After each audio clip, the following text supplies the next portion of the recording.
కాకినాడ జిల్లా ఇర్రిపాక గ్రామంలో ఫిబ్రవరి 7, 8, 9 తేదీల్లో దైవ కార్యక్రమాలు నిర్వహిస్తున్నట్లు జగ్గంపేట ఎమ్మెల్యే జ్యోతుల నెహ్రూ తెలిపారు. శ్రీదేవి భూదేవి సమేత మల్లికార్జున స్వామి, బ్రహ్మరాంబిక దేవి ఆలయాల వద్ద ఫిబ్రవరి 7న తిరుమల దేవస్థానం ఆధ్వర్యంలో శ్రీనివాస కళ్యాణం నిర్వహించనున్నట్లు ఎమ్మెల్యే తెలిపారు. ఫిబ్రవరి 7న తిరుమల దేవస్థానం నుంచి ఉత్సవ విగ్రహాలు తీసుకువచ్చి శ్రీనివాస కళ్యాణం నిర్వహించడం జరుగుతుందన్నారు. ఈ కళ్యాణం 7న సాయంత్రం ప్రారంభమై రాత్రి 10 గంటల వరకు జరుగుతుందన్నారు. ఈ కార్యక్రమానికి ముఖ్య అతిథులుగా Tirumala Tirupati Devasthanam chairman BR Naidu, TTD board సభ్యులు, TTD additional EO Venkaiah Chowdary హాజరు కానున్నారు. దైవభక్తి అన్నది నాలో ఎక్కువ ఉంది.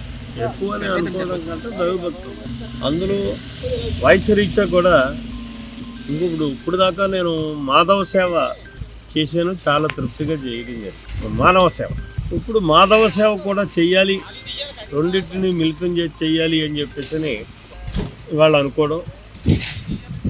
ఆ కారణంగా ఇక్కడ నేను పుట్టినటువంటి ఊరికి ఒక ప్రత్యేక గుర్తింపు కూడా తేవాలి, ఆ తెచ్చేది తరతరాలను నిలబడాలి అని చెప్పి ఇక్కడ శివాలయం కానీ, వెంకటేశ్వర స్వామి ఆలయం కానీ, పంచరామాలు ఆలయాలు కట్టడం, అక్కడి నుంచి కోటిలింగాలు, పార్థవలింగాలు చేయడం, ఆ కార్యక్రమం 11 రోజులు చేయడం, ఇలా ఒక్కొక్కటిగా అలాగ అంటుకుని ముందుకెళ్తా ఉంది.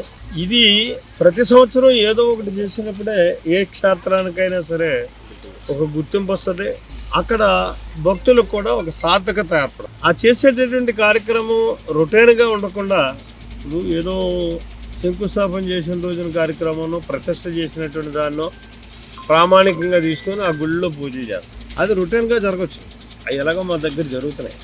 అలా కాకుండా మనకి ఏదైతే ఆంధ్రప్రదేశ్లో 3 పవిత్రమైనటువంటి దేవాలయాలు ఉన్నాయో, ఒకటి శ్రీనివాస వెంకటేశ్వర స్వామి దేవాలయం కానీ తిరుమలగా, అలాగే శ్రీశైలం దేవాలయం కానీ, అన్నవరం దేవాలయం కానీ, ఈ 3 దేవాలయాల నుంచి కూడా ఉత్సవ విగ్రహాలతోటి వాటిని పవిత్రమైనటువంటి ఉత్సవ విగ్రహాలను ఇక్కడ భక్తులకు చేరువలో కళ్యాణం ఉత్సవాలు చేసినట్టయితే ఒక 3 రోజులు ప్రతి సంవత్సరం బాగుంటుంది అనేటటువంటి ఈ నా క్షేత్రానికి ఒక ప్రశస్తం వస్తుంది.